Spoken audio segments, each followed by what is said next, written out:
qui me guide également, c'est le désir d'apporter des solutions à des problèmes que nous vivons et également de pouvoir impacter mon environnement positivement de sorte à ce que demain je puisse être fier d'avoir contribué à des initiatives qui favorisent le bien-être de telle ou telle personne. Hello et bienvenue sur la chaîne My Own Bigger Picture. Je suis Christelle, carrière stratégiste et fondatrice de My Own Bigger Picture. De l'anglais, avoir sa propre vision globale et une vision qui se veut ambitieuse, My Own Bigger Picture est dédiée au développement de carrière. Partant du principe qu'une personne avertie en vaut deux, My Own Bigger Picture a pour mission de procurer des conseils et des ressources stratégiques de développement de carrière appropriés aux réalités des transclasses et avec une approche intersectionnelle. Et cela par deux modes d'action. Le premier, par l'accompagnement de professionnels spécialisés dans le développement de carrière à l'international et l'accomplissement de projets de reconversion en entreprise. Le deuxième mode d'action est par la création d'une plateforme d'échange, de partage honnête d'expérience professionnelle. Je vous partage ma propre expérience, mais surtout l'expérience de professionnels aux carrières exceptionnelles et singulières.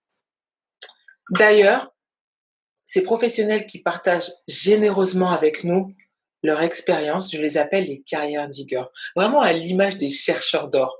Le carrière digger est une ou un leader déterminé à réaliser sa vision de carrière.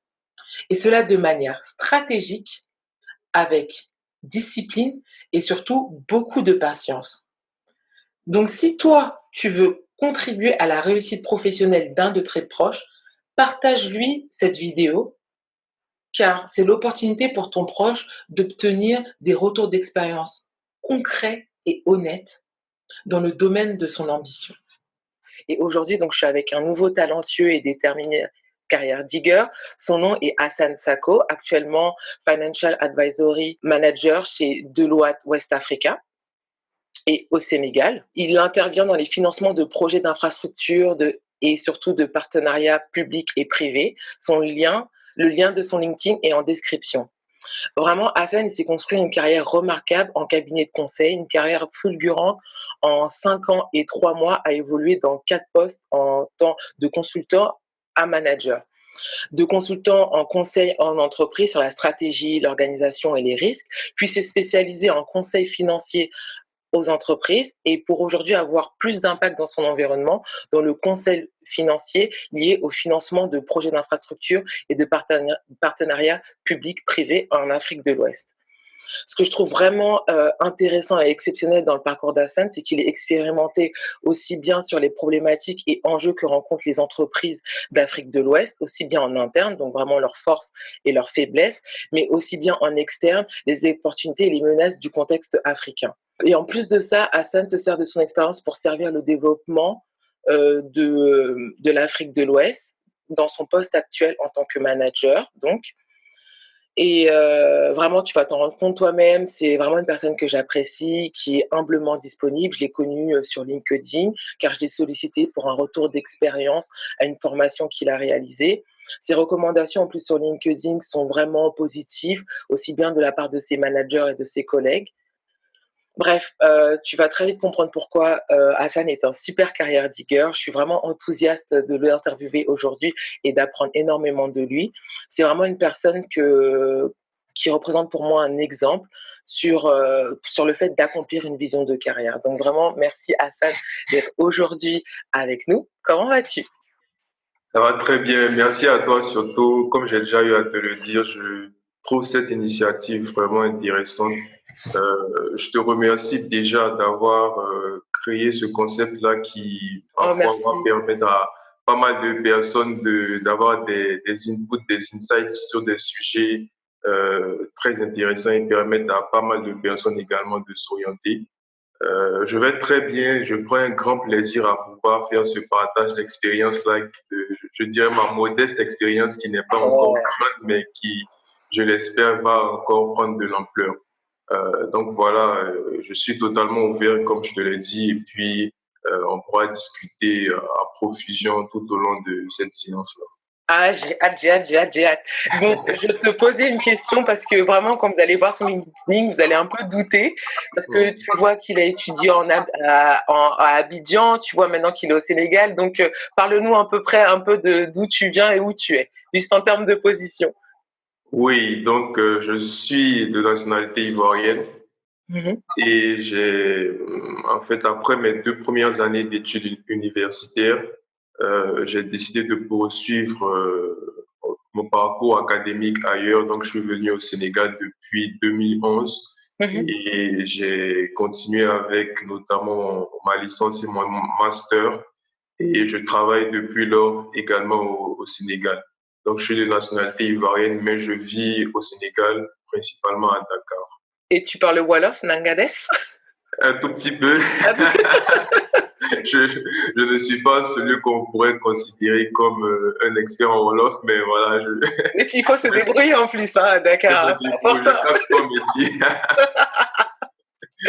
Donc, bah, bon, génial. Alors, merci beaucoup. Ouais, j'en On prie. va commencer sans plus tarder. Donc, cette conversation, comme d'habitude, elle est en deux parties. La première, c'est vraiment de découvrir l'industrie et la profession du carrière digger. Et par la suite, c'est vraiment avoir des astuces et des insights sur son mindset et sa vision de carrière. Mhm. Donc, on va commencer. La D'accord. première question que j'ai à te poser, vraiment pour que dans le but que les gens puissent comprendre ce que tu fais, c'est vraiment en quoi consiste le Infrastructure Project Finance et Public-Private Partnership, et notamment dans le contexte africain. D'accord. C'est déjà une bonne manière d'entrer dans le débat. Ce qu'il faut dire déjà, c'est qu'il y a un contexte qui est à décrire. Donc, si on prend les dernières études qui ont été réalisées par la BAD, l'Afrique a besoin de 130 à 170 milliards de dollars par an pour couvrir son besoin en infrastructure.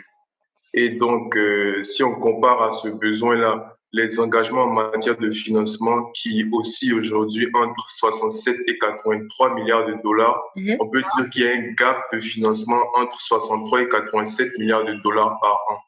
Ok. Ce qui fait à peu près en francs CFA 37 000 à 51 000 milliards. Ah oui, quand Donc, même. une fois qu'on a dit ça, l'objectif global du financement des infrastructures et des partenariats publics-privés, c'est de réduire le gap en matière de financement. Mhm.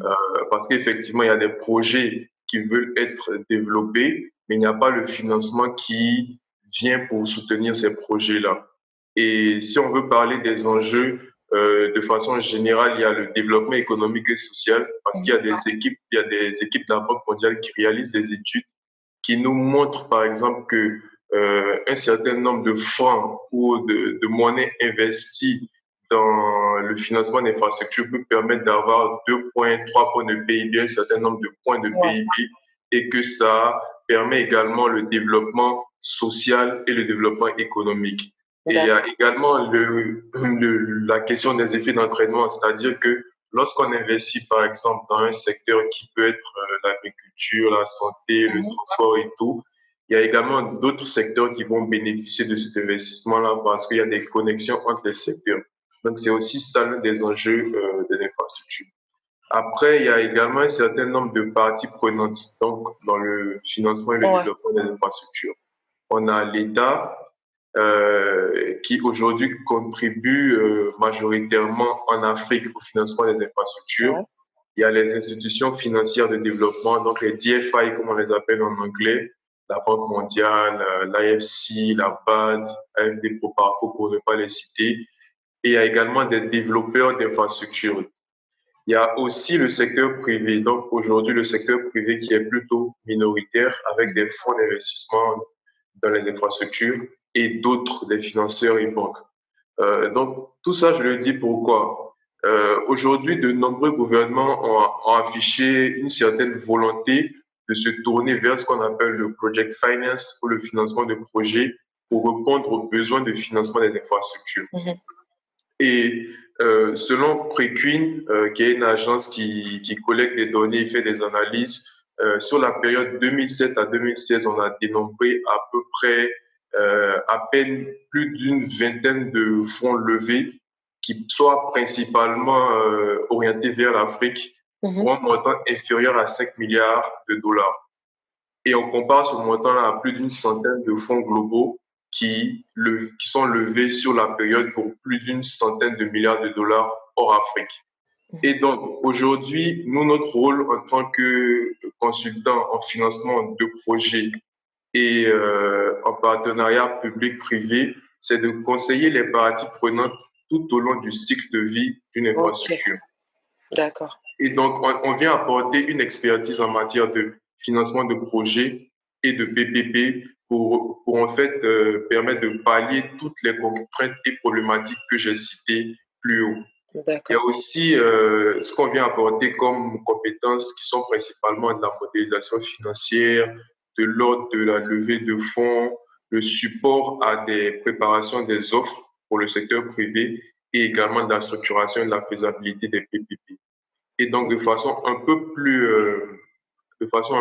précise, les problématiques qu'on va essayer de résoudre ici, c'est la bancabilité des projets, donc de permettre de sortir des projets beaucoup plus bancables qui vont intéresser des acteurs privés et non privés, des institutions financières de développement, Ah, d'accord. de permettre également d'obtenir des financements à long terme parce qu'une infrastructure, par définition, s'exploite sur le très long terme. Il y a également la structuration et l'allocation des ressources dans le cadre des partenariats publics-privés entre l'État et le secteur privé, qui prend quels risques et comment cela se constitue en termes de responsabilité.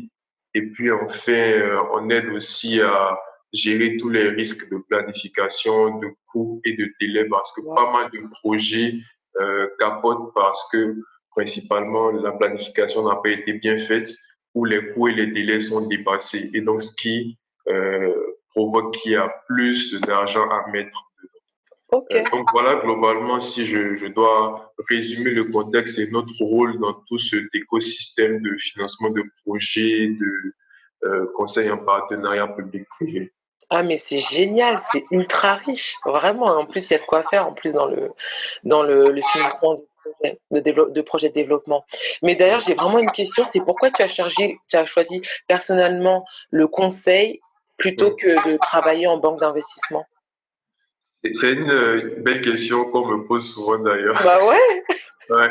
Donc j'imagine il y a pas mal de personnes qui vont se retrouver dans cette question-là. Si tu veux, la manière dont les deux métiers sont constitués, il y a des similitudes et des similarités qui sont non négligeables. En fait, c'est quasiment le même métier. À la différence que le financial advisory, le conseil financier est beaucoup plus orienté vers du conseil sur des investissements, mhm, des transactions. Donc le mot-clé dans conseil financier, c'est conseil. ok, Et après, la investment banking, la banque d'affaires, est orientée beaucoup plus vers les transactions et les deals. C'est-à-dire que concrètement, aujourd'hui, en tant que cabinet de conseil, on va prendre des missions qui peuvent être des missions de modélisation financière, mhm, d'évaluation, d'accompagnement à la restructuration et qui n'ont pas forcément de connexion avec une transaction financière qui va se faire ou un deal qui doit se faire. d'accord, À contrario, la banque d'affaires, elle est purement, son business model est purement orienté vers des deals. En tout cas, de ce qui a été historiquement fait. Peut-être qu'aujourd'hui, les modèles sont en train d'être refondus, mais principalement orientés vers des deals, c'est-à-dire des opérations de fusion-acquisition, des opérations de levée de fonds que tu connais bien d'ailleurs parce que tu mhm, as aussi dans les corporate investment banking. en effet. Donc voilà à peu près la différence. Mais globalement, je pense que ce sont des métiers qui sont très similaires. Et d'ailleurs, dans la pratique, il y a des mouvements de la banque d'affaires vers les cabinets de conseil et vice-versa. Ok, ouais, non, mais j'imagine bien, j'imagine bien. Mais en venant sur le développement, t'as quand même 2 tiers de la population en Afrique subsaharienne qui n'a pas accès à l'énergie. Le continent aussi, il a d'autres besoins élémentaires à combler. Selon toi, quelles seraient les raisons pour lesquelles le financement d'infrastructures ne semble pas s'inscrire de manière quand même concrète et durable dans le développement du continent? Et comment faire pour y parvenir, pour que le continent soit plus dans l'action, planification, plutôt que la réaction aux besoins imminents? Alors, je pense que si je dois relativiser un tout petit peu et modérer, Je pense qu'aujourd'hui, le financement de projets s'inscrit pleinement dans la dynamique de développement du continent africain et Mhm. également dans les plans émergents, les plans d'action prioritaires qui sont définis par les États. Si tu regardes les plans Les de plans, l'action, mais oui, concrètement.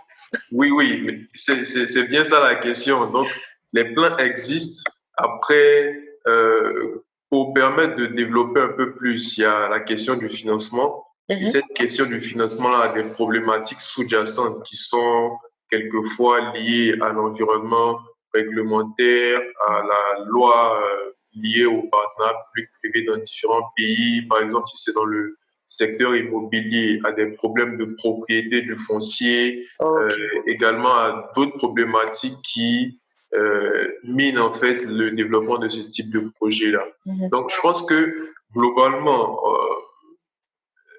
l'Afrique n'est pas sur une mauvaise voie, c'est-à-dire déjà les différentes parties prenantes ont pris conscience, d'ailleurs depuis plusieurs années, qu'il faut développer des projets d'infrastructure et aujourd'hui, de plus en plus, elles s'orientent vers des partenariats et également des associations au sens large du terme qui vont permettre de développer ces projets-là. Je veux juste revenir, je constate que en faisant tout à l'heure la différence entre la banque d'affaires, donc investment banking et le conseil financier, j'ai pas forcément dit pourquoi j'ai fait un choix et pas l'autre. Oui, Euh, personnellement, sur le point personnel aussi. oui, c'est ça. Effectivement, je pense qu'aujourd'hui, la banque d'affaires n'est pas un métier très développé en Afrique. D'ailleurs, même le conseil financier non plus n'est pas très développé, mais Mhm. il est, on va dire, un peu plus développé que la banque d'affaires. Donc, D'accord. pour des étudiants euh, en fait, qui sortent de business school ou d'université, il y a plus, on va dire, d'opportunités d'emploi en cabinet de conseil qu'en banque d'affaires. Et donc, D'accord. moi, déjà, quand je sortais de l'école, j'avais trois orientations. La Mhm. première, c'était les institutions financières de développement. La deuxième, c'était la banque d'affaires. Et la troisième, c'était les cabinets de conseil pour faire du conseil financier.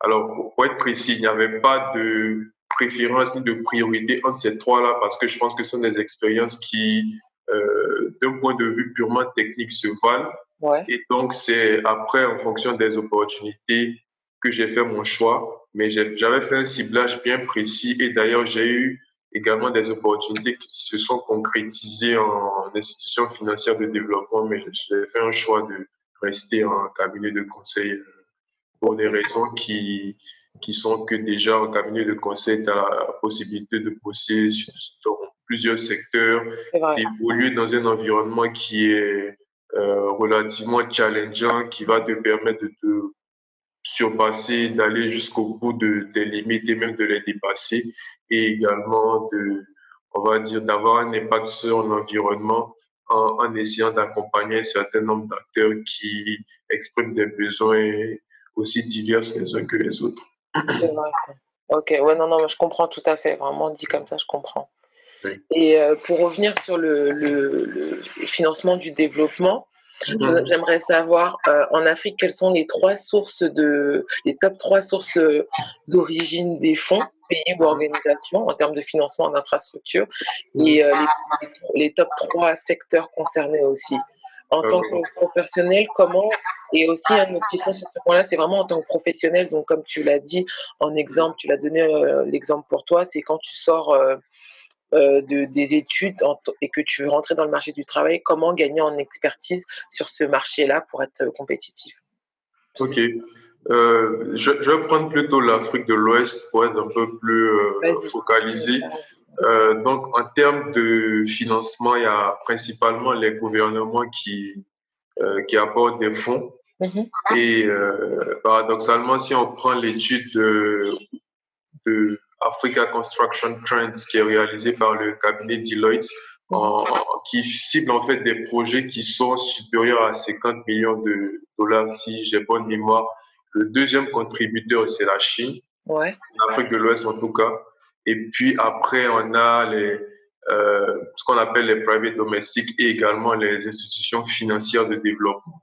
Donc ça, c'est en termes de, International. oui, Ok. internationales comme celles qu'on connaît, la Banque mondiale et la BAD, l'AFC, l'AFD, ces institutions-là. Ok. Et après, en termes de secteur, en tout cas en Afrique de l'Ouest, on a les trois qui ressortent principalement, c'est le transport, Mhm. euh, l'énergie et puis l'électricité, Ok. et puis enfin l'immobilier. Donc ça, c'est le D'accord. top 3. Après, on a également d'autres secteurs comme les mines, comme le pétrole et l'énergie, et puis la santé. Mais le top 3, c'est vraiment le transport parce que on a besoin d'infrastructures de transport et puis l'électricité également. D'accord. Ok. L'énergie au sens plus large du terme, quoi. Et en utilisant les panneaux, les sources d'énergie solaire, notamment? Oui, c'est ça. Il y Ok. a pas mal d'investissements dans les énergies renouvelables, Génial. notamment les énergies solaires. Ok. Oh non, mais c'est cool, c'est vraiment intéressant. Ouais. Donc on va rentrer un peu plus sur ton rôle en tant que conseiller financier. Quels Mhm. sont les différents postes que tu as occupés entre consultant senior et manager? Mhm. Tu peux nous en dire un Euh, peu plus? oui. Ce qu'il faut dire, c'est qu'en cabinet, il y a une progression qui est plutôt connue et définie. C'est-à-dire qu'on rentre d'abord en tant que stagiaire quand on sort par exemple, des bancs de l'école. Mhm. Quand on quitte les bancs de l'école, on rentre en tant que stagiaire. Après, on devient consultant junior pour les métiers du conseil. Ok, Et après consultant junior, tu vas devenir consultant confirmé, c'est-à-dire que là, tu as fait un certain nombre d'années, une ou deux années en tant que consultant junior et ok, tu maîtrises plus ou moins les techniques de conseil, un certain nombre de méthodes, tu maîtrises également l'état d'esprit du conseil et tu peux avoir une certaine autonomie sur des tâches qu'on te délègue. Donc, après l'étape de consultant confirmé, on devient senior consultant mhm, ou consultant senior, ce qui veut dire que là, on commence à gérer des missions. On gère des missions et on gère des équipes également. Et après ce stade-là, on passe à une étape de manager. Donc, en tant que manager, on gère non seulement ses missions, ouais, de façon technique. On gère également son client, ses équipes et également sa hiérarchie. Et mm, puis enfin, on a un volet commercial qui est relativement important parce il faut développer le business, il faut aller chercher des marchés, il faut en fait créer toutes les conditions pour apporter du chiffre également à l'entreprise. Donc après le grade de manager, c'est une progression qui est relativement similaire à celle qui est en amont, c'est-à-dire qu'on devient senior manager, directeur et ensuite associé. Mais d'accord, généralement, en cabinet, on distingue les managers et puis eux plus de ceux qui ne sont pas encore managers. Tout simplement parce que à partir du moment où on devient manager, on a des responsabilités managériales et commerciales qu'on n'a pas avant de devenir manager. Donc, c'est à peu près ça la progression et la différence qu'il y a eu au fil de mon évolution à ces différents postes. ok. Et c'est automatique parce que ça a l'air d'être, enfin, j'ai l'impression que tu as tracé en fait. Ça a l'air C'est extra pas, fulgurant. c'est pas automatique, ça. Voilà. En cabinet, il y a un système d'évaluation qui est clair. Donc, à la fin de chaque mission, on s'évalue. Mhm, Également, à la fin de chaque semestre et à la fin de chaque année, on s'évalue. Et donc, après chaque saison, donc on appelle chez nous des saisons, en fait. ok. C'est des termes des années. On te dit si tu passes au niveau supérieur ou pas. Et d'ailleurs, c'est tellement normé, je dirais que c'est soit on peut comparer ça à des classes académiques ou à l'armée. Donc, on te dit si tu passes ou pas. Et certains utilisent par exemple le terme de redoubler ou bien on dit également qu'il a sauté une classe en fonction de l'évaluation de ses performances. Donc, non, c'est jamais du hasard ni de la chance. Ah, donc tu as sauté Je beaucoup de pense classes. que c'est des choses qui sont préparées il faut se définir des objectifs clairs et puis je pense qu'il faut se donner les moyens d'y arriver en se formant, en, en comprenant de façon assez précise ce dont on a besoin pour arriver à ces fins. Voilà. Ouais, mais je vois ça et d'ailleurs, en plus, bon, comme je l'ai dit déjà dans l'introduction, on s'est donc rencontrés parce que je cherchais un retour d'expérience sur une formation en corporate finance et 3 ans plus tard, je vois que tu non seulement obtenu, bah, enfin, tu avais obtenu cette formation-là, mais en plus de ça, tu as obtenu une Mm. formation en financial modeling evaluation analyst. Donc, Oui. je voudrais vraiment savoir quelles sont les compétences qui sont requises pour entrer et évoluer dans le domaine de financial advisory. Dans le domaine du conseil financier, les compétences requises, c'est déjà il faut être un bon financier. Je pense que ça coule de source parce qu'on fait du conseil financier. Donc par bon financier, c'est un terme très relatif, mais je veux dire il faut avoir des compétences en matière de finance, c'est-à-dire que être capable de faire une analyse financière, de comprendre les déterminants de cette analyse-là, être capable de conseiller un client sur tout ce qui concerne le choix des investissements, donc avoir la possibilité de comprendre ce qui détermine et définit un investissement, Mhm. et puis aussi comprendre des choses qui sont stratégiques parce que en fait, en finance, la finance est un métier qui supporte pas mal d'autres métiers. Ce qui Ouais, veut dire que lorsqu'on fait de la finance, il faut comprendre d'un point de vue beaucoup plus technique et spécifique le business ou plutôt le métier d'une entreprise avant de passer aux aspects financiers. Donc, il faut une bonne capacité analytique et également de plus en plus aujourd'hui pour les financiers, on demande des compétences en matière de modélisation financière. mhm. Donc, c'est globalement la capacité à projeter l'activité d'une entreprise sur des tableurs Excel, par exemple. D'accord. Euh, et donc, je pense que au-delà de tout ça, il faut être capable de prendre également des initiatives pour entrer dans le métier du conseil et puis d'avoir une certaine autonomie parce que ça permet d'avancer relativement vite. Quand je dis avancer vite, c'est-à-dire respecter les délais qui sont liés au livrable des missions Ouais. et puis et puis également se mettre dans des conditions où on apporte quelque chose plutôt qu'on est dans la position de quelqu'un qui ne fait que recevoir sans toutefois apporter également une contribution. Ouais. Non, non, je comprends, Mm. je comprends et ouais, non, non, non, je comprends et d'ailleurs, j'ai une question à te poser, Mm. c'est, pourquoi avoir fait le choix de la combinaison de la certification en corporate finance et en modeling et valuation, Mm. plutôt que d'avoir juste fait le CFA qui est, market practice de manière générale? Oui, c'est question qui est très intéressante. Le CFA aujourd'hui est une certification qui est mondialement reconnue, qui Mmh. est claire, qui est en termes de programme très solide et puis qui est très large en termes de compétences qui sont acquises à la suite de ce programme certifiant-là et également de l'apprentissage qu'on fait au Ouais, cours de cette certification. Moi, mon choix, il est clair et il est avoué, c'est de faire des certifications déjà qui sont pratiques, mmh, qui sont des quick wins et également qui me permettent de combiner un certain nombre de compétences qui pour moi sont indispensables pour évoluer dans ma carrière. Et donc, quand j'ai comparé, d'ailleurs, je me suis beaucoup documenté sur le CFA comme d'autres personnes dans le domaine de la finance. C'est un programme qui est très large, qui en fait intègre plusieurs dimensions de la finance, mmh.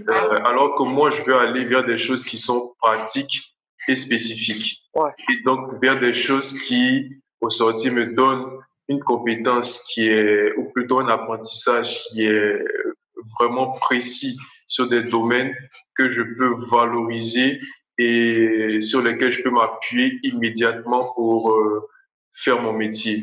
Et Mhm. donc, j'ai décidé naturellement d'aller vers des certifications qui, pour moi, me permettaient d'acquérir des compétences, ou plutôt de valider mes compétences, parce que avant de faire, par exemple, la certification exécutive en corporate finance que j'ai faite, j'étais déjà financier, mais je Mais pense oui.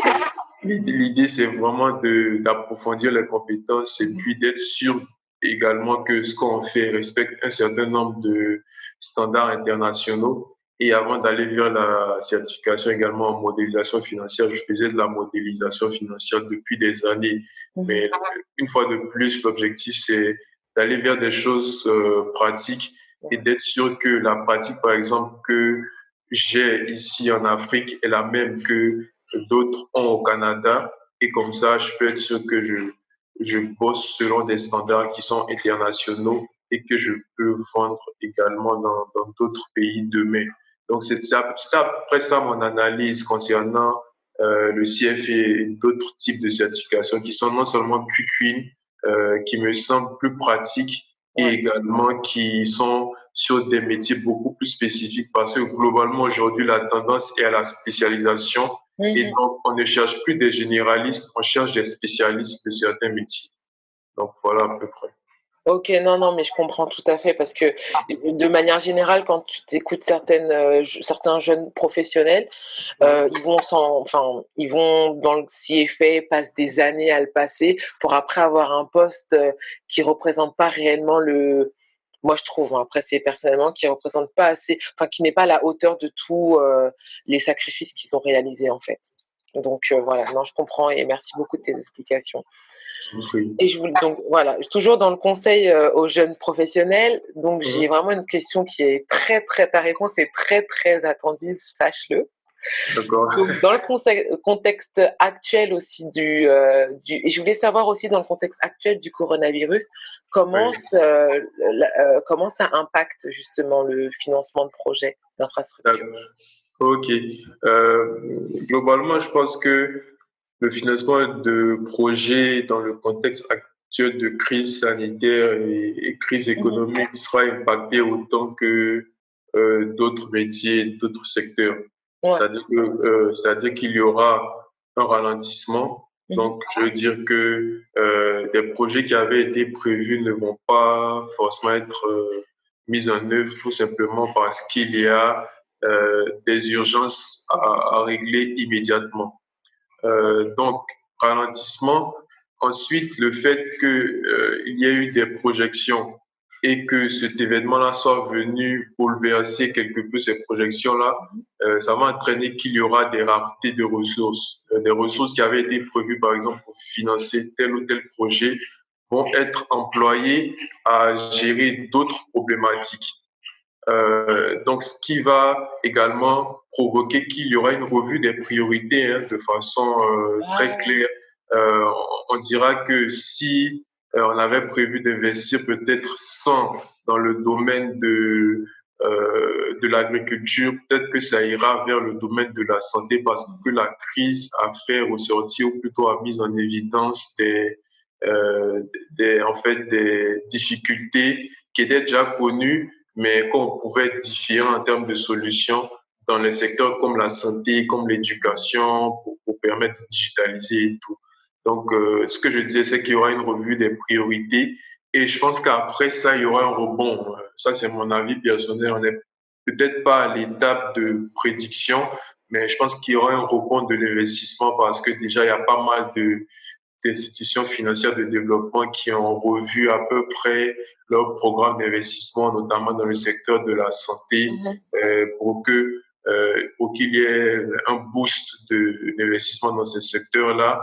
Et, et l'autre point que je peux mentionner, c'est vu que l'État va rediriger ses ressources pour permettre de solutionner des problématiques liées à la crise, Mhm. et l'État aura beaucoup plus besoin du secteur privé. Donc, il y a de fortes possibilités que cela augmente en fait des partenariats publics-privés si toutes les Ok. conditions sont réunies. Euh, et donc, peut-être que ça va accélérer, par exemple, la mise en place des lois de partenariat public-privé dans des pays et d'autres réglementations qui sont liées à tout ça. Donc, concrètement, le voir comme une opportunité ou une menace, c'est un choix. Mais je D'accord. pense que globalement, pas mal de cartes seront redistribuées et il appartiendra à chacun de tirer en fait profit de tout ce qui va être bouleversé. Ok. Non, non, mais je comprends. Oui, c'est un peu comme, enfin, comme partout, un peu dans.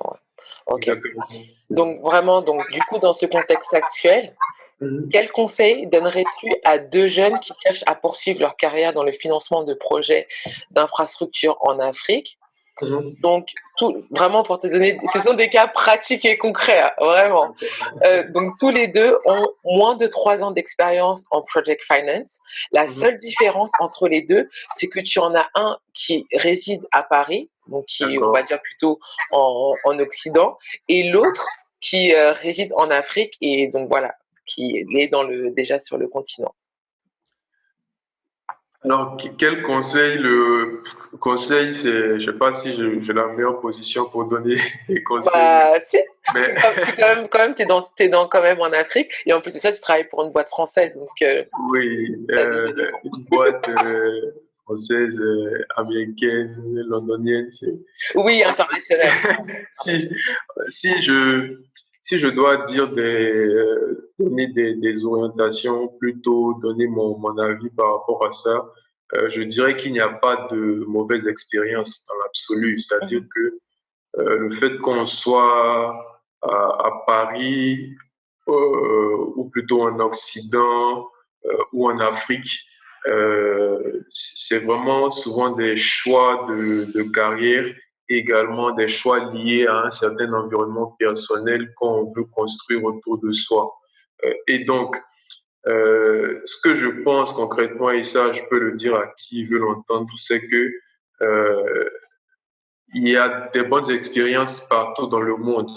C'est-à-dire que demain, si on me donne une bonne opportunité en Afghanistan, il faudrait que je sois capable d'y aller parce que je pense que cette opportunité-là répond à mes attentes. Et donc, il appartiendra à chacune de ces deux personnes-là, en fait, de concrètement définir ce qu'elle recherche. Est-ce qu'elle veut se rapprocher du marché de l'Afrique parce qu'il est bouillonnant, parce qu'on sait que on dit que l'Afrique est le continent de l'avenir, ou plutôt du présent, je dirais. C'est des questions à se poser. Euh, une chose est sûre, c'est que en termes de financement de projets au sens strict du terme, euh, il me semble que les environnements occidentaux peuvent être plus développés parce que là-bas, ils ont déjà financé pas mal de grands projets et ils sont à une étape de développement qui est beaucoup plus profonde que celle de l'Afrique. Euh, donc, concrètement, ça veut dire que les mécanismes de financement sont plus éprouvés là-bas. Ça veut dire que également le niveau de maturité est beaucoup plus élevé. Mais à contrario, ici, là, je veux dire en Afrique, euh, l'opportunité, c'est que il y a beaucoup de choses à faire. Il faut être beaucoup plus innovant dans les mécanismes qu'on propose. Également, les contraintes sont telles que ça demande de la créativité Mhm. et je pense que le fait de travailler en Afrique donne une expérience qui est très valorisante parce qu'on a bossé sur des problématiques qui nous ont menés à faire des recherches sur des environnements, à comprendre en fait des interrelations des secteurs parce qu'il y a beaucoup de connexions par-ci, par-là, et également à solutionner des problèmes qui sont relativement difficiles à résoudre. Et donc, pour moi, c'est vraiment un choix personnel de dire je reviens en Afrique ou bien je reste en Occident, si c'est ça la question. Ouais.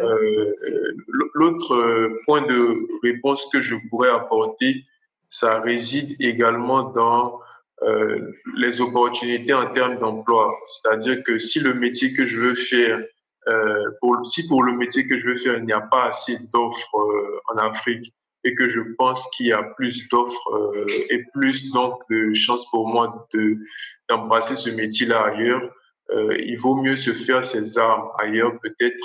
Et ensuite, lorsqu'on sera à un niveau où on a un profil qui est demandé sur le continent africain, faire son retour et puis occuper des positions qui sont relativement intéressantes. Donc voilà un peu je sais pas si tu veux que je rebondisse sur certains points volontiers. Non, mais en fait, moi, enfin, dedans, dans la réponse, c'est plus ton raisonnement, en fait, parce que c'est un Oui, homme du terrain.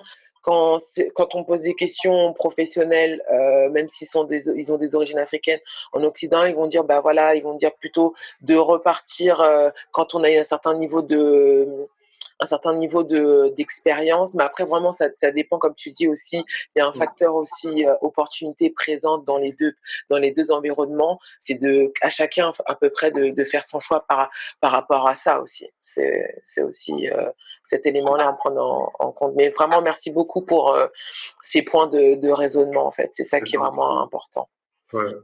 Donc, on va commencer dans la section mindset et vision de carrière. Et c'est une section que Ok. j'adore énormément. Merci beaucoup Mm. vraiment pour tous tes insights sur la partie professionnelle et sur l'environnement africain et ouest africain notamment. Mm. Donc voilà, je vois que tu as réalisé une licence en finance et comptabilité, puis un master en projet, Mhm. management de projet. Certains peuvent dire que tu as changé, mais je dirais plus pour moi que tu as vraiment plutôt complété ton orientation. Mm. J'aimerais comprendre pourquoi tu travailles autant déjà, parce que tu as l'air vraiment carré et direct, tu vois. Et bon, même si LinkedIn est basé sur des déclarations de chaque utilisateur, je vois quand même qu'il n'y a pas de trou dans ton parcours entre deux postes. En plus de ça, tes recommandations, comme je t'ai déjà dit, elles sont vraiment géniales. Mm. Et ça donne vraiment même envie de travailler avec toi. On a l'impression que tu as beaucoup à apprendre. Et c'est le cas, on le voit déjà. Et enfin, tu vois, le raisonnement, il est carré, il est posé. Donc vraiment, j'aimerais savoir quelle est ta vision de carrière et qu'est-ce que tu aimerais accomplir en tant que professionnel. Pourquoi je travaille autant? Je sais pas si je travaille beaucoup ou pas assez. En général, on me dit que je travaille peut-être beaucoup trop. C'est vraiment ce qui me fait travailler autant. Si tant il est vrai que je travaille beaucoup, c'est non seulement le sens des responsabilités Mhm, et puis le désir de bien faire. C'est-à-dire que au moins lorsqu'on s'engage dans quelque chose, il ne faudrait pas que ça échoue. Et donc, ce qui me motive, en fait, c'est l'envie, le désir de faire réussir tout ce que j'entreprends, ok. premièrement, et également d'apporter, en fait, d'être dans une position où j'apporte quelque chose, j'ai une valeur ajoutée, je suis celui qui contribue significativement à ce que l'initiative réussisse. Donc Mhm, ça, je pense que c'est quelque chose qui me guide de façon permanente. Également, on travaille beaucoup, pas forcément parce qu'on a beaucoup de boulot ou d'autres raisons. C'est aussi parce que à un certain moment, lorsque tu veux faire des choses qui sont bien, qui, qui frôlent toujours l'excellence ou la perfection, il faut y passer du temps. mhm, Ce qui nécessite qu'on ne compte plus les heures de travail, mais qu'on se concentre seulement sur le livrable et le résultat qu'on veut produire. On espère vraiment que le résultat qu'on produit soit à la hauteur des attentes et même dépasse les attentes en général. Et quand on prend l'habitude d'avoir des livrables qui sont à la hauteur ou qui dépassent les attentes, on se met dans un engrenage qui fait qu'au fur et à mesure, on se dit, voilà, il faut que je fasse beaucoup mieux. Et faire mieux que ce qu'il y a de mieux, ça demande encore des heures de travail. Donc, voilà, on va dire que c'est un cycle, pour certains, c'est un cercle vicieux. Pour moi, c'est un cycle vertueux, en fait. ok. Ça permet de se bonifier, ça permet d'aller beaucoup, beaucoup plus loin. Après, je pense que ce que je voudrais accomplir en tant que professionnel, euh, c'est vraiment, comme je le disais là, de contribuer, mais également, je pense que le plus important dans ce qu'on fait, c'est de viser l'excellence, c'est-à-dire de viser l'excellence et le sommet. Et donc, euh, j'espère bien grandir dans ce que je fais, gravir les échelons, aller jusqu'au sommet. Et puis, ma vision, c'est vraiment également d'impacter mon environnement. Voilà pourquoi j'aime des problématiques liées notamment au développement économique et social. J'aime des problématiques liées aux conditions de vie des populations, le financement de projets. Donc, quand on parle d'infrastructure, ça touche la santé, ça touche l'éducation, ça touche le secteur des transports, l'agriculture, donc l'autosuffisance alimentaire. Ce sont des problématiques qui sont présentes, que nous vivons au quotidien. Ouais. Et donc, ce qui me guide également, c'est le désir d'apporter des solutions à des problèmes que nous vivons et également de pouvoir impacter mon environnement positivement, de sorte à ce que demain, je puisse être fier d'avoir contribué à des initiatives qui favorisent le bien-être de telle ou telle personne. Donc, voilà un Ok, peu. non mais en tout cas, merci beaucoup pour cette Donc, riche réponse. Vraiment, on en apprend énormément. Déjà sur la valeur du travail, le sens du travail et ce qui motive personnellement à travailler. Et puis surtout, moi, je sais que l'environnement, c'est ça qui me motive aussi quand ce que je réalise a vraiment un impact concret sur la vie d'autrui, peut vraiment influencer la personne dans son développement, dans sa manière de faire et dans sa manière de voir. Et je peux comprendre réellement que ça soit une passion et que surtout que tu puisses, dans l'environnement de l'Afrique de l'Ouest, pouvoir te réaliser en ce sens-là. Donc c'est vraiment génial. C'est vraiment génial. Et le fait que tu sois vraiment sur les détails et vraiment sur ce caractère de perfection-là, que tu n'hésites pas aussi à te former pour avoir les standards, non seulement en local, mais aussi les standards internationaux. Enfin, ça montre vraiment, tu vois, l'excellence et l'excellence que tu veux apporter et ta merci. contribution d'excellence est vraiment. Merci infiniment. On a besoin de personnes comme toi, là. Merci à On a toi. besoin de Hassan Sako. C'est tout. On a C'est besoin tout. d'autres personnes comme toi. Donc vraiment génial et merci d'être Merci ouvert à à toi. montrer ce genre de parcours. C'est essentiel. Merci à Et toi. je t'en prie, je t'en prie. Et j'aimerais vraiment une confession d'insider. Qu'est-ce que ça demande réellement de travailler dans le conseil, le conseil financier pour le financement de projets de développement et les partenariats privés publics?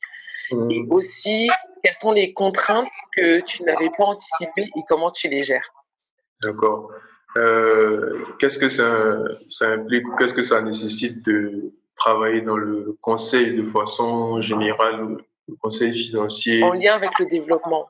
de façon spécifique? Oui, le conseil qui touche au développement, c'est déjà lorsqu'on entre dans euh, une institution, une entreprise, un cabinet qui fait du conseil, on nous demande d'être très autonome, c'est-à-dire Mhm, que le lendemain de ton arrivée, on va te donner une tâche et on va te dire, allez, vas-y, c'est le moment de commencer le travail. Et souvent, c'est même pas le lendemain, c'est 2 heures après que tu sois arrivé. Voilà. Et donc, ce qui nécessite que tu sois opérationnellement prêt.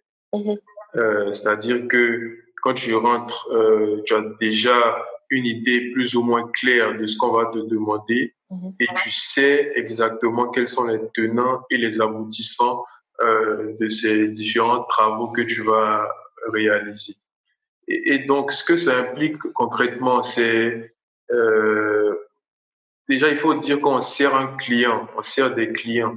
On Ouais. sert des clients qui ont des problèmes et qui comptent sur nous pour apporter des solutions. C'est-à-dire que quand tu arrives chez le client, s'il ne te considère pas comme le Messie, à minima, il a le sentiment que tu es celui qui va venir lui apporter quelque chose Mhm, parce qu'il n'a pas forcément réfléchi au problème comme tu vas l'aborder, parce qu'il n'a pas forcément le temps, il peut avoir l'expertise, mais pas le temps de dérouler toute la méthodologie pour apporter la solution et également parce qu'il se dit qu'il doit avoir un regard extérieur à tout ce qu'il est en train de faire. Donc, il mhm, faudrait qu'il y ait quelqu'un qui apporte cette vision-là qui est beaucoup plus décentrée de la problématique. Et mhm. donc, ça demande une forte capacité analytique déjà. Ouais. lorsque tu rentres dans ce métier-là, il faut être capable d'analyser toute problématique et question dans tous les sens, avec des points de vue qui sont très larges et également des points de vue qui favorisent l'interconnexion des différentes problématiques et solutions qui peuvent être définies. Ensuite, comme je le disais, il faut une autonomie qui est vraiment importante, c'est-à-dire qu'il faut être capable soi-même de prendre un travail de bout en bout, de le réaliser. Après, il faut avoir la capacité de prendre des initiatives aussi, de dire que de ce que je vois, je pense qu'on doit faire ça. Et il me semble effectivement que c'est ça la bonne solution parce que ce problème-là, j'ai le sentiment qu'il peut être résolu en passant par ce chemin-là. Et donc la prise d'initiative et le leadership sont des éléments très valorisés en cabinet, d'ailleurs qui favorisent l'évolution. Et puis enfin, je pense qu'il faut avoir la capacité d'être calme et d'être à l'écoute également de tout l'environnement. Donc, à l'écoute, quand je dis être à l'écoute, c'est non seulement d'être à l'écoute du client qui va nous donner son point de vue et Ouais. sa compréhension des choses qu'il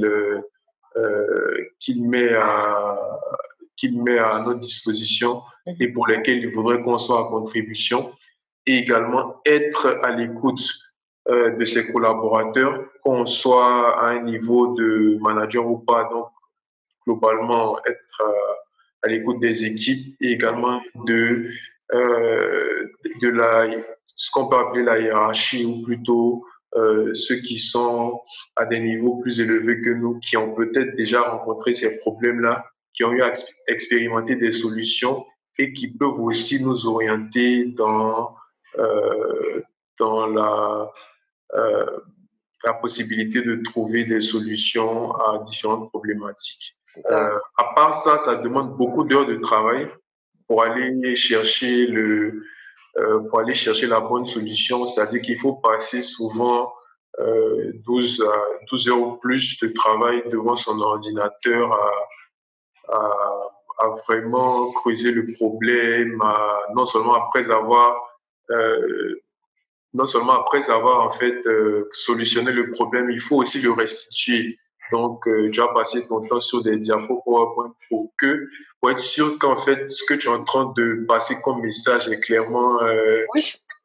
est clairement on va dire, absorbé par le client. Et donc, il y a les heures de travail et aussi, ça demande un niveau de sens du travail d'équipe et de la collaboration qui est très important parce qu'on bosse en équipe. Il faut être capable de tirer les autres vers le haut et également de se laisser emporter par la dynamique de l'équipe. Alors bon, je dirais que en rentrant dans ce métier-là, j'avais fait beaucoup de recherches et naturellement, je pense qu'il faut faire en général beaucoup de recherches lorsqu'on s'engage dans quelque chose. Donc, il n'y a pas beaucoup de choses que je n'avais pas anticipées. Après, ce qui est important de dire, c'est que ce qu'on voit lorsqu'on lit sur Internet ou bien sur Google et tout ça, et qu'on rentre dans le métier, il y a souvent une différence. Et donc, il y a des choses que j'avais lues qui, dans la pratique, ne sont pas forcément, ne se matérialisent pas nécessairement de la même manière. Et même quand on parle de longues heures de travail, il faut le vivre en fait pour comprendre Comment c'est long? voilà, comment c'est long, est-ce que ça nécessite comme résilience dans le En tout métier. cas, Et donc, je pense qu'il y a des choses qui ne s'expliquent pas vraiment, qui se vivent. Mais tout ce que je peux dire, c'est déjà, il faut préparer son état d'esprit à ce qu'on va rencontrer. Et une fois qu'on est prêt, en fait, c'est sûr que ce gap-là qu'on va rencontrer ne sera pas aussi vaste que si on ne s'était pas informé avant d'entrer dans le métier. c'est vrai, il faut vraiment s'informer et il Ouais, faut être prêt et l'accepter aussi. Il ne faut pas se battre contre ça. voilà, c'est ça. Accepte-le, ça ira mieux. Choisir ce combat. C'est un combat perdu d'avance, sinon Ouais, tu rejettes. clair. Non, je suis dans l'audit, je comprends. Ouais, non, j'imagine que tu comprends très bien. Je sens même, je le sens. Non, non, mais je comprends. Merci beaucoup en tout cas. Merci à toi. J'ai vu que tu as été aussi lauréat de la Startup Weekend Dakar en 2014. Tu peux nous en dire plus? Qu'est-ce que ça t'a apporté de réaliser ce concours avec en équipe et qu'est-ce que Mhm. tu as appris? D'accord.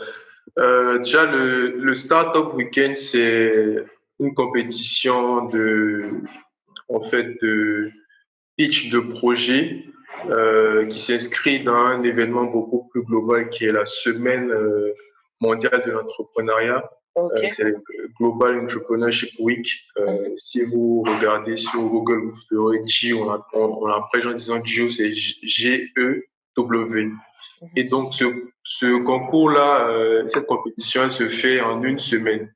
Elle se fait, pardon, en fait, l'événement se fait en une semaine, mais la compétition se fait en un week-end. C'est-à-dire qu'on arrive le vendredi soir, euh, on va pitcher des projets et puis il y aura une première sélection. On va retenir une dizaine qui vont préparer leur business model, leur business plan, Mhm. qui vont préparer en fait un projet qu'on peut considérer comme étant bancable. Et à la fin du week-end, on aura une séance de pitch et le vainqueur sera déclaré. Et donc, cette compétition-là, déjà, euh, ça permet de se challenger parce qu'on vous demande en un week-end de venir avec un projet bancable à la fin et qui va trouver en fait une certaine adoption auprès des membres du jury, ou par les membres du jury. Donc, ça favorise vraiment le travail en équipe parce que dans mon équipe, on était cinq. Il y avait un ingénieur en télécom et réseau qui était très orienté développement des affaires. Mhm. Il y avait un informaticien qui était beaucoup plus sur tout ce qui est logiciel, développement, coding. Deux financiers, donc mon frère jumeau et moi, avec qui j'ai fait pratiquement tous mes projets associatifs et entrepreneuriaux. Et puis, il y avait un infographe qui est spécialisé dans tout ce qui est notamment infographie, visuel, design, photo, vidéo et tout. Vous Euh, étiez et donc, équipés, hein? ouais, on s'est retrouvé en fait, on a constitué l'équipe sur place pour te dire. Donc, on s'est Waouh! retrouvé avec des compétences vraiment diverses dont on avait besoin parce que à la Exact. fin, le design, le projet qu'on a proposé, c'était de mettre en place des bornes de rechargement Mhm, des devices mobiles, donc des téléphones et smartphones, dans des lieux publics. C'est-à-dire qu'on avait constaté qu'il y avait de plus en plus la faible autonomie des batteries des devices mobiles qui pouvaient créer des pertes d'opportunités. mhm. C'est-à-dire qu'on pouvait rater des appels ou à des moments clés perdre des opportunités parce qu'on n'avait pas la possibilité de se servir de son téléphone. Et donc, l'idée, c'était par exemple de rentrer dans un supermarché ou bien dans une école, dans un hôpital, et pendant qu'on fait ce qu'on a à faire, on laisse son téléphone en charge, bien entendu avec tous les systèmes de sécurité, de confort qui vont avec. Mhm. Donc, on avait une borne de rechargement qui avait été en fait designée en 3D par notre infographe et tout, qui était très visuel. Et puis après, on avait toute la dynamique qui allait dans ce sens-là. Donc, on a fait notre étude de marché pendant le week-end. On a mis notre questionnaire en ligne Waouh!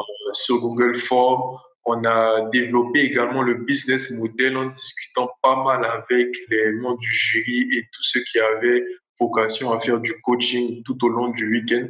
Et donc, c'est un week-end où la nuit du vendredi, on la passe sur place, la nuit du samedi également, les gens restent sur place parce qu'ils veulent forcément gagner le projet. Tu Donc, ça m'étonnes. favorise également la compétition, ça favorise la compréhension aussi de l'écosystème entrepreneurial et ce que ça demande comme sacrifice pour devenir entrepreneur. Et donc, il y a également ces éléments-là. Et il y a aussi le fait que ça aide à comprendre que seul, on est peut-être fort, mais ensemble, on est invincible parce que en travaillant en équipe, on réunit des compétences dont on a besoin pour développer un business et pour arriver à ses fins. Donc, ça a été une très belle expérience. D'ailleurs, c'est une expérience entrepreneuriale est, qui n'est pas isolée dans mon parcours, si je peux le dire ainsi, parce que on va dire, un goût pour l'entrepreneuriat qui est très prononcé. Donc, comme je disais, avec mon frère jumeau, on a eu d'autres initiatives. Après, on a créé une plateforme de tutoriels en ligne qui s'appelle Asenos Pro Bono. Vous pouvez encore retrouver nos vidéos sur YouTube où on faisait des tutoriels sur Word, Excel, PowerPoint, on donnait des tips. Avec des amis, on avait créé une entreprise qui faisait pas mal dans des formations techniques comme la modélisation et tout, et des points techniques des métiers. Et puis également, on a d'autres initiatives associatives, notamment on participe par exemple chaque année aux entretiens de l'excellence qui contribuent en fait à donner à des élèves en fait des très jeunes qui sont encore en fin de premier cycle scolaire ou au second cycle, donc en troisième, seconde, l'idée de ce qu'ils veulent faire comme métier et comment ça se passe clairement.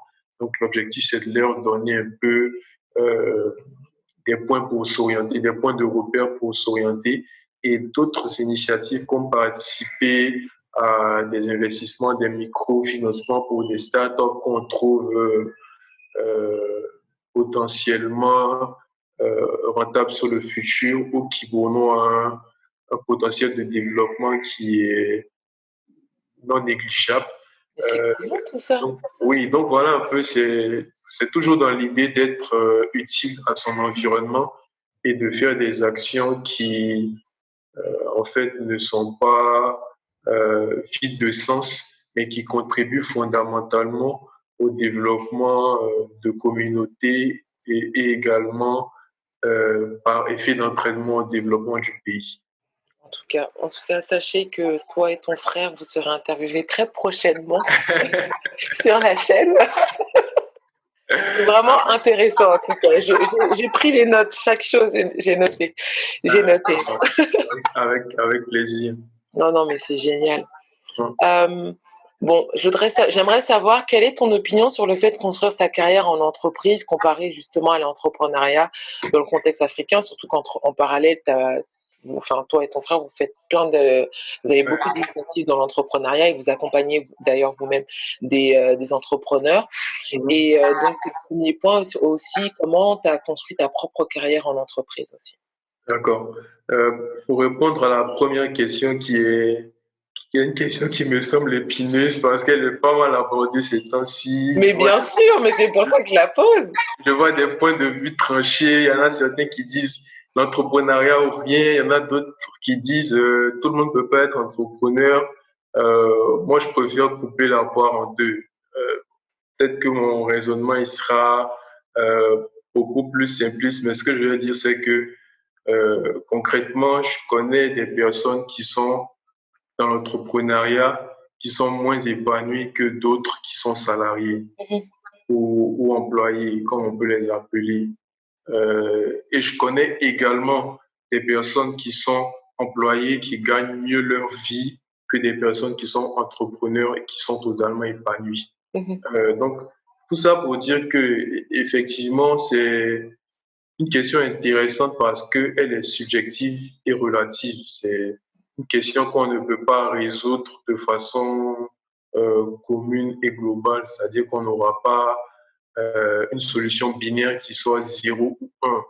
On aura des gens qui vont prendre leurs responsabilités, qui vont décider soit d'être employés, soit d'être entrepreneurs ou bien d'être des profils hybrides entrepreneurs-employés. Mais ou bien. Voilà, et ça peut marcher aussi.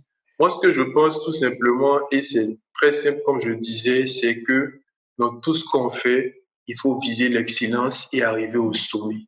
Donc aujourd'hui, pour moi, ça ne sert à rien d'aller faire de l'entrepreneuriat pour faire des choses qui sont relativement basiques. Je pense qu'il faut avoir une vision qui est grande et qui nous pousse à vraiment nous surpasser pour atteindre des niveaux qui sont très élevés et apporter vraiment quelque chose à l'environnement, l'écosystème.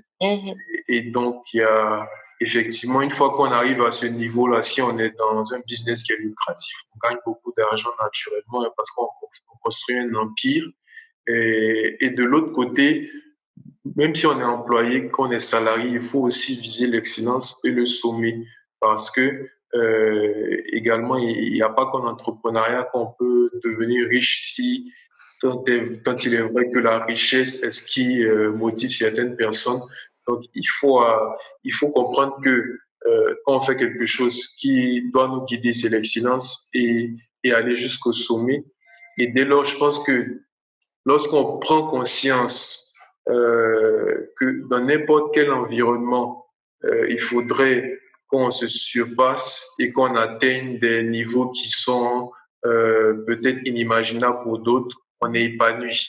Et donc la question de est-ce que je fais l'entrepreneuriat ou bien est-ce que je deviens salarié ne se pose plus. On a une autonomie financière, on est indépendant de plusieurs personnes, on a une capacité de décision et puis un pouvoir en fait dans l'environnement, tout ça. Et donc pour répondre à cette question-là, moi je ne vais pas donner un avis qui soit totalement tranché en disant c'est l'entrepreneuriat ou c'est l'emploi. La tendance c'est beaucoup à l'entrepreneuriat ces temps-ci, pas forcément pas forcément parce que les gens veulent être entrepreneurs, parce qu'aujourd'hui aussi il y a la problématique de l'auto-emploi, donc le marché de l'emploi est très compétitif, concurrentiel, et il n'y a pas assez d'offres pour permettre de rencontrer la demande. Et donc, il y en a certains qui vont naturellement s'orienter vers l'entrepreneuriat, ce qui est bien. Je trouve que c'est très bien d'être entrepreneur et ça a son utilité, tout comme ça a son utilité d'être salarié aussi. Donc, chacun fera son choix en connaissance, en fait, des implications. Et puis, je pense que chacun trouvera son compte si on ne se sent pas épanoui en tant que salarié. On peut toujours basculer dans l'entrepreneuriat et vice-versa. Et voilà, ça, Ouais. les choses iront bien comme ça. Et tu as aussi le point aussi à ne pas oublier, c'est que tout business, elle a besoin de personnel et ce personnel-là doit être épanoui aussi. Donc, il n'y a pas en soi, il n'y a pas de... Enfin, C'est clair.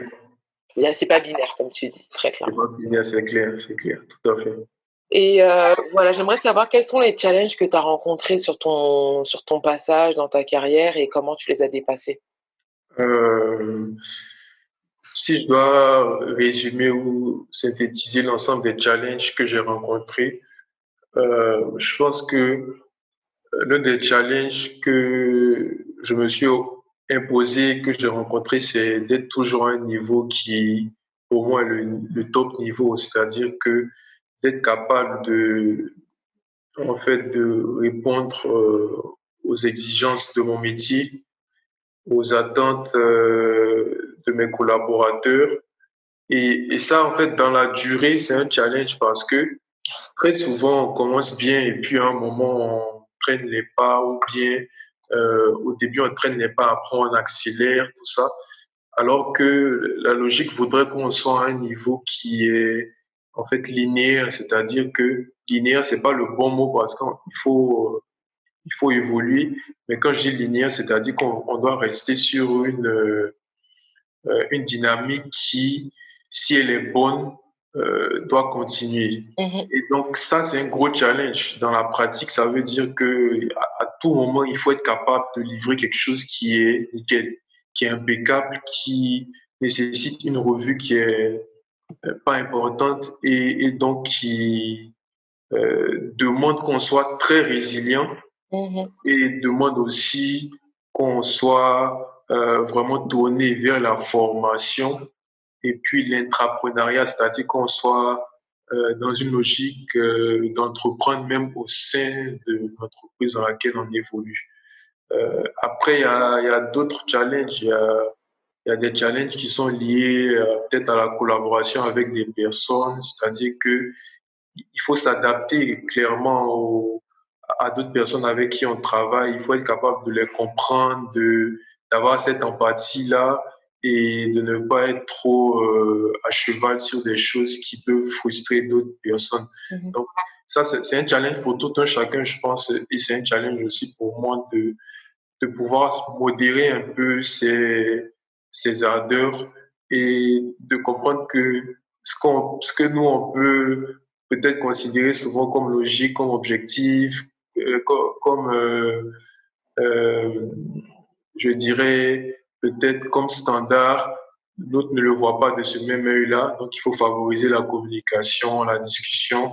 Et puis, ici, un troisième challenge que je peux relever, ça serait vraiment de combiner euh, vie professionnelle et vie personnelle ou privée.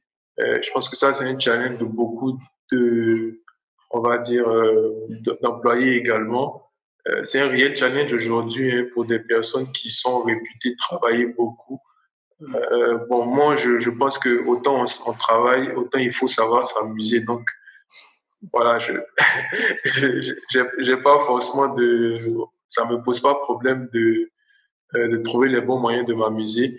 Mais lorsqu'on a beaucoup de responsabilités et d'engagements à tenir, c'est le bon équilibre et trouver le bon équilibre pour être épanoui, pour être dans des conditions idéales pour délivrer, c'est aussi un challenge pour moi à relever. Et comment tu fais pour gérer la vie privée et personnelle, justement, pour cet équilibre-là? J'ai pas de formule secrète ou bien de bâton magique, de baguette pour ça. Ce que je fais, c'est une chose qui est simple déjà que je fais, c'est euh, lorsque je travaille, j'essaie vraiment d'être concentré sur le travail, quel que soit le nombre d'heures que ça va me prendre. Mhm. Et lorsque je décide d'aller en fait m'amuser, entre guillemets, ou me détendre, j'essaie de le déconnecter totalement du travail. Ah, Et donc, ce qui veut dire que même si je ne me détends que pendant 1 heure ou bien que je m'amuse pendant 2 heures, je dois être sûr que pendant ce temps d'amusement-là, je me consacre à ça. Ce qui fait que quand je reviens sur mon boulot, en fait, j'ai une fraîcheur que je ramène parce que j'ai pris un peu le temps de me déconnecter de certaines choses. Voilà, donc pour moi, c'est pas forcément dans le temps. L'équilibre n'est pas dans le temps. Dans le temps qu'on passe sur l'une des activités ou l'autre, mais l'équilibre est dans la capacité en fait à déconnecter ces deux activités-là et à tirer le meilleur parti de chacune d'entre elles pour créer une symbiose. Voilà. Ok, en tout cas. Non, non, bah merci beaucoup en tout cas. Je t'en prie. Bon, tu as certains enfants de la diaspora qui disent qu'en Afrique, au moins, il n'y a pas de discrimination. As-tu déjà, surtout toi qui viens d'Abidjan et qui travaille au Sénégal, à Dakar, bon bah, as-tu déjà subi quelconque forme de discrimination et comment as-tu géré? La discrimination, on la rencontre partout. On la rencontre vraiment dans tous les environnements, Mhm. que ce soit en Afrique ou ailleurs. C'est pas une question qui est d'ailleurs l'une des grosses problématiques de discrimination aujourd'hui dont on parle, c'est la discrimination liée au genre, c'est-à-dire que En effet. les hommes et les femmes, ça se retrouve partout, hein, que ce soit en Afrique ou ailleurs. Et donc, je pense qu'on a tous rencontré des problématiques de discrimination. Après, moi, en fait, je refuse de voir ça comme des choses sur lesquelles il faut se focaliser ou passer du temps. Je pense qu'il y a des choses qui doivent occuper un peu plus notre énergie. Déjà, je suis contre toute forme de discrimination. Et je le dis parce que je suis contre toute forme de discrimination, qu'elle soit positive ou négative. Ok. Alors, Ok. alors, quand je dis ça souvent et que j'ai des débats avec des dames qui disent non, mais il faut une discrimination positive pour les femmes et tout, je dis et je me permets en fait de prédire, je pense que si on fait des discriminations positives pour résoudre les discriminations, dans quelques années, on va créer un problème qui sera le même mais qui sera inversé. parce que peut-être que les femmes seront à des Prenons le positions. risque. C'est ça. Les Moi, femmes je seront à dis des prenons le risque. Je t'explique. Les femmes seront à des positions et demain, on va dire que les hommes ont été lésés pendant 50 années et donc il faut une discrimination positive pour les Ah, femmes. laisse ça. Tu vois? Non, non, non, mais je t'explique mon point, j'y viens. Et, et donc, ce que je pense, c'est que il faut favoriser en fait l'égalité dans tout ce qu'on fait, qu'on soit homme ou femme. Moi, aujourd'hui, quand je discute avec une personne sur des thématiques qui sont techniques ou pas, je regarde pas si c'est une personne qui soit une femme ou un homme. Je regarde le raisonnement, je vois l'objectivité, je vois la logique qu'il y a dans ses propos. Et donc, je pense que tout le monde devrait être en fait objectif et essayer de se départir des critères de genre et rechercher l'expertise, la compétence et l'excellence. Mhm. Donc, une fois qu'on a dit ça, qu'on soit femme ou homme, ça passe. Une femme peut être beaucoup plus compétente qu'un homme dans un métier et vice-versa. Donc, quand je dis que je suis contre toute forme de discrimination, c'est parce que je suis beaucoup plus pour l'égalité et également l'équité dans ce qu'on fait.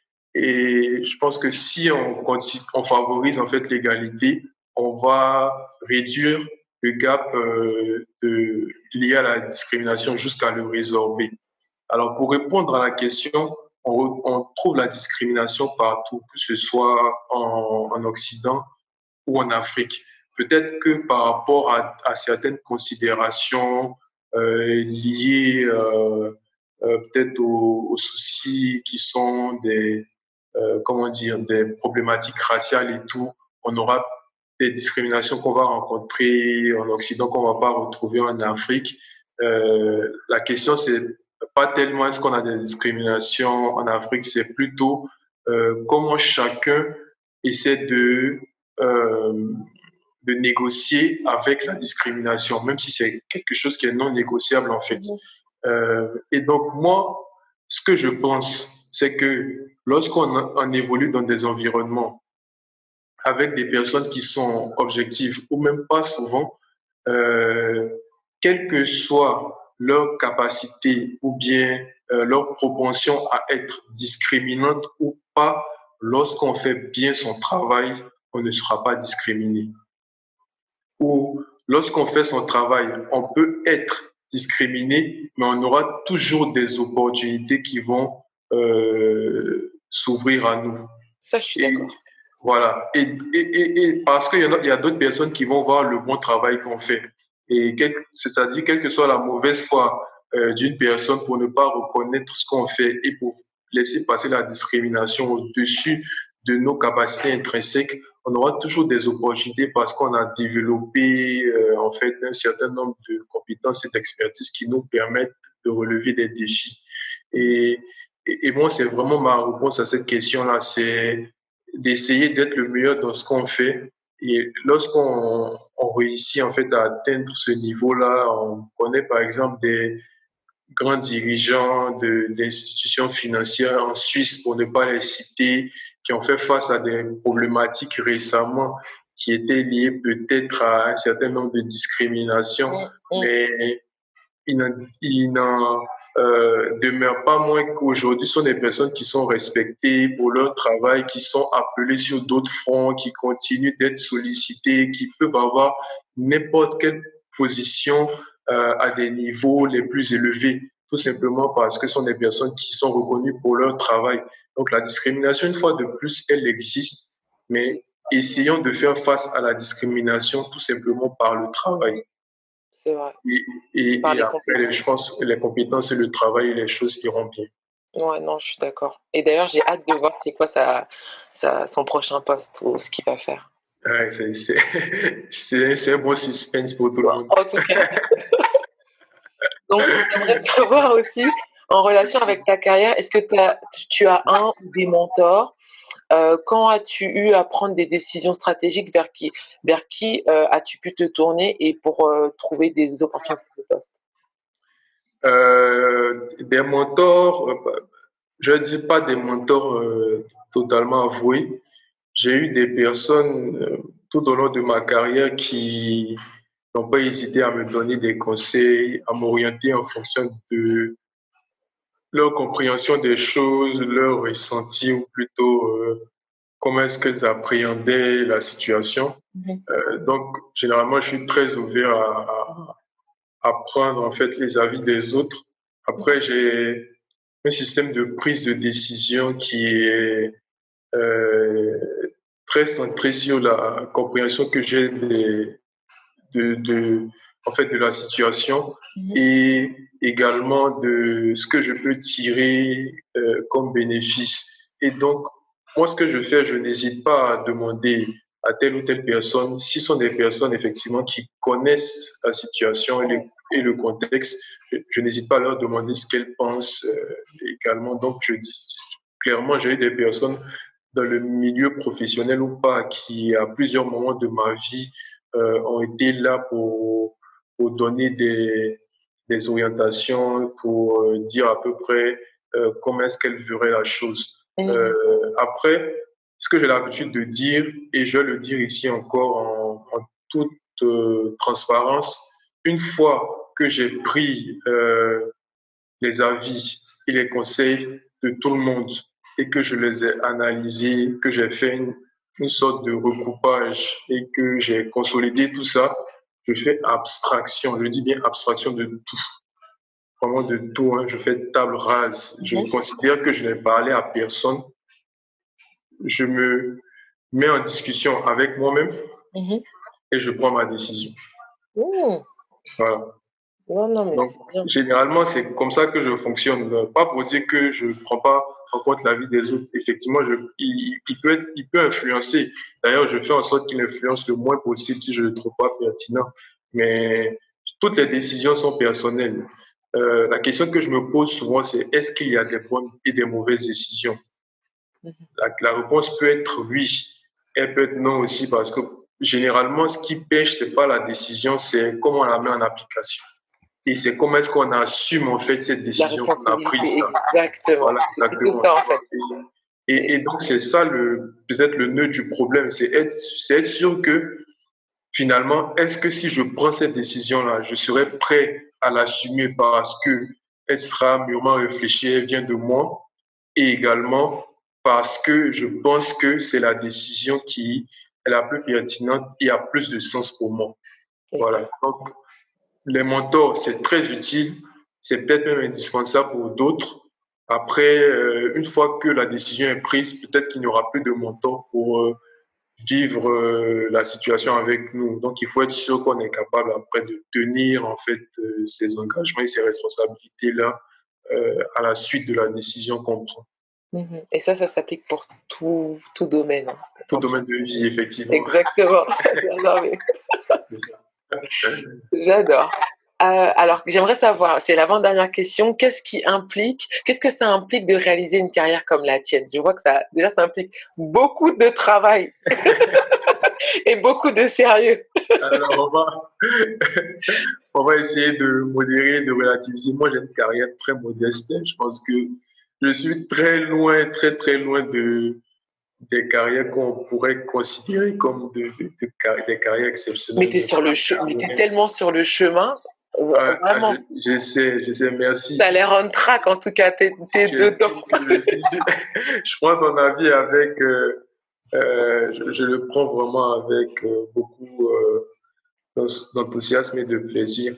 Je pense que ce que ça implique de faire une bonne carrière, si je peux donner mon avis sans toutefois parler forcément de ma carrière, c'est déjà de se fixer des objectifs, je pense. C'est-à-dire que de considérer qu'il n'y a ni hasard ni chance dans le développement d'une carrière. Et ça, moi, c'est deux postulats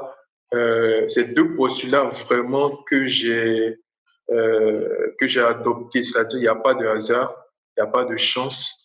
Et le troisième, c'est que tout est possible à tout le monde. C'est-à-dire qu'il ne faut pas se mettre des barrières soi-même. Il faut être capable de se dire que euh, ça, je peux le faire.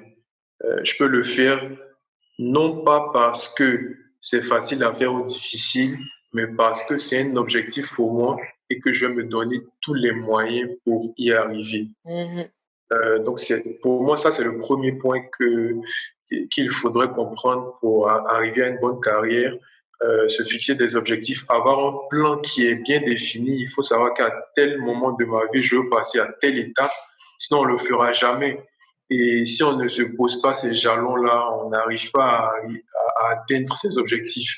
Le deuxième point, c'est qu'il faut essayer de trouver les bons moyens, c'est-à-dire se former continuellement. Peut-être c'est une entreprise qui nous donnera plus les conditions requises pour arriver à un certain niveau que l'autre. Donc, ça passe également par les moyens, avoir les ressources nécessaires. Est-ce qu'il faut peut-être se délocaliser dans un environnement qui est plus mature, qui est moins mature, qui va nous apporter quelque chose qu'on n'a pas forcément sur place. Donc, c'est toujours dans la logique d'avoir les ressources et les moyens nécessaires pour atteindre ces objectifs. Et puis enfin, il faut un bon niveau de prise d'initiative et de leadership, c'est-à-dire que il faut y aller, quoi. Il faut à un moment se dire que si je ne le fais pas moi-même, personne ne va le faire parce que personne ne définit notre carrière, on le fait nous-mêmes. Donc, si on attend une personne pour définir notre carrière et atteindre nos objectifs, ça ne se fera jamais. Il faut prendre ses initiatives, il faut se lancer, il faut y aller, pas tête baissée en réfléchissant, mais il faut y aller. Et puis, vraiment, il faut, à un moment précis de sa vie, comprendre que c'est notre responsabilité d'arriver là où on veut arriver, pas de la responsabilité d'autrui. Donc, ce qui m'amène à vraiment, on va dire, mon tout dernier postulat concernant le fait de réussir sa carrière, c'est se dire que on est vraiment responsable. Il n'y a personne à qui on peut jeter la pierre. Ce n'est la faute de personne, c'est seulement notre faute. Si ça n'a pas marché, c'est de notre faute. Si ça marche, c'est grâce à nous. Donc, ce qui veut dire que demain, il ne faudrait pas qu'on dise c'est à cause de lui ou bien c'est parce qu'il n'a pas fait telle chose que je n'ai pas réussi. Qu'est-ce que j'aurais pu faire pour que ça marche? C'est ça la vraie question. Et pour moi, c'est un peu ça les ingrédients que je sais de combiner pour réussir ma carrière, mais pas que ma carrière, toute ma vie de façon générale. En tout cas, merci beaucoup, beaucoup, beaucoup. Et la dernière, je veux savoir, est-ce que tu es satisfait quand même de ta carrière et par rapport à là où tu es aujourd'hui, qu'est-ce que tu comptes accomplir en fait? Est-ce que je suis satisfait? On dit que l'homme est un animal qui est éternellement insatiable. Donc, je pense que je remercie vraiment je remercie naturellement Dieu de m'avoir permis d'accomplir tout ce que j'ai accompli. J'ai des satisfactions, c'est clair. J'ai vraiment des achèvements, des accomplissements qui me donnent satisfaction.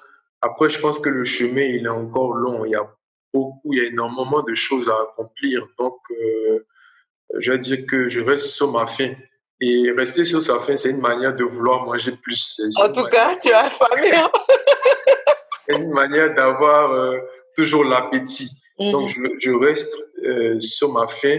J'ai l'envie de faire des choses encore plus grandes, qui vont me satisfaire davantage, de réaliser d'avoir des réalisations qui sont vraiment, on va dire, très grandes, qui sont à des niveaux peut-être inimaginables. Donc ça, c'est ce qui pourrait permettre effectivement de faire la transition sur ta deuxième question. Où, oui, j'ai des objectifs de carrière, naturellement, comme tout le monde, j'ai des objectifs d'entrepreneuriat aussi, pour ne pas revenir sur la question d'est-ce qu'on est employé ou entrepreneur, qui n'est peut-être pas la question centrale, mais je dirais que vraiment, je suis dans une dynamique où j'essaie au maximum de penser grand parce que Mhm. les grands coachs diront que ça prend autant de temps de penser grand que de penser petit, donc autant penser grand. Donc voilà, j'essaie, j'essaie de penser le plus grand possible, de me donner des ambitions qui sont vraiment parfois peut-être démesurées. Mhm. Euh, ça n'empêche pas de se dire qu'elles sont possibles. Euh, une fois de plus, ce que je veux par-dessus tout, c'est d'avoir la possibilité de contribuer vraiment, d'avoir un impact qui est positif et de réaliser des choses euh, qui demeurent même après que je sois là sur Terre, parce que ce sont des choses qui sont utiles, qui sont grandes, qui sont nécessaires. Et donc, une fois que je dis ça, je pense que euh, vraiment, j'ai des choses qui sont en gestation, des projets par-ci, par-là, qui vont peut-être émerger euh, dans le court, moyen ou long terme. On va Mais, regarder, on sera là. Inch'Allah, mais vraiment, voilà, des objectifs de carrière des objectifs de carrière et des objectifs de vie personnelle et privée qui sont grands. Et c'est ce que je conseille à tout le monde de se dire que tout est possible, qu'on peut y arriver Mhm. et qu'on a la possibilité vraiment de faire des grandes choses pour peu qu'on ait une bonne vision et qu'on se donne les moyens de réaliser les objectifs qui sous-tendent cette vision-là. Ouais. En tout cas, merci infiniment, mais Merci à vraiment, toi. merci de ton temps, merci Merci à de toi. ton état d'esprit, de tes précieux conseils. Ouais. Vraiment, c'était, je sais même pas quoi dire. Non, J'espère juste que vous comprenez pourquoi c'était un invité de luxe. Merci merci. infiniment pour tout, hein, vraiment. Non, mais merci à toi. Vraiment, hein, je réitère mes propos de début. Je te remercie encore d'avoir porté ton choix sur moi, même si aujourd'hui j'estime que j'ai une carrière qui est encore modeste et qui va effectivement nécessiter qu'il y ait du travail derrière pour arriver à des niveaux qui soient beaucoup plus élevés. Donc, merci d'avoir décidé de me convier à ce partage d'expérience-là que je prends plaisir vraiment à faire hein, parce que, comme aime dire mon frère jumeau que je me permets de citer, le partage et puis en fait la formation et tout, c'est un sport. Lui, c'est son sport favori, c'est ce qu'il dit. Et moi, je peux me permettre de dire ça aussi, c'est mon sport favori, d'essayer de partager mon expérience et également l'initiative que tu as créée, c'est une initiative qui est très utile parce qu'aujourd'hui, on est dans un environnement où les jeunes ont besoin de repères. Peut-être que en Afrique, on n'a pas pris cette habitude-là de construire en fait des icônes à qui on peut s'identifier, qui nous permettent de nous dire que c'est possible. Parce qu'il y a des carrières qui sont parties de nulle part et qui sont arrivées à des niveaux aujourd'hui qui dépassent l'entendement. Mhm. Donc, merci pour ton initiative encore une fois, merci beaucoup. Et je t'encourage vraiment à la continuer et puis à trouver des personnes. Je sais que tu es vraiment à cheval sur ça, trouver des personnes qui peuvent partager des expériences très utiles.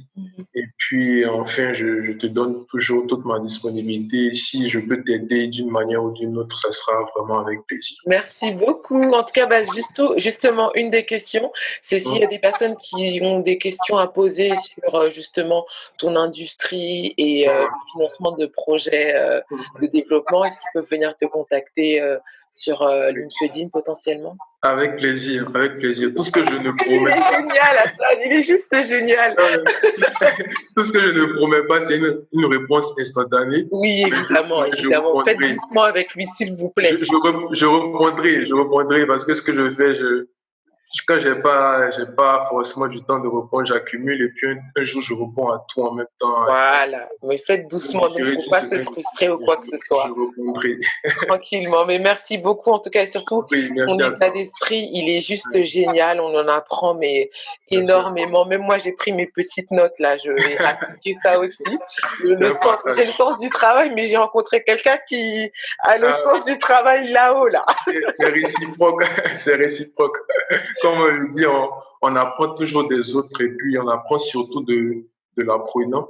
Et puis voilà, en voyant ton profil, moi aussi j'ai été inspiré. Je pense qu'on doit être capable de s'inspirer mutuellement. C'est aussi ce qui permet Exactement. d'avancer. Voilà. Merci beaucoup en tout cas. Merci à toi, merci beaucoup. Et Merci. à bientôt.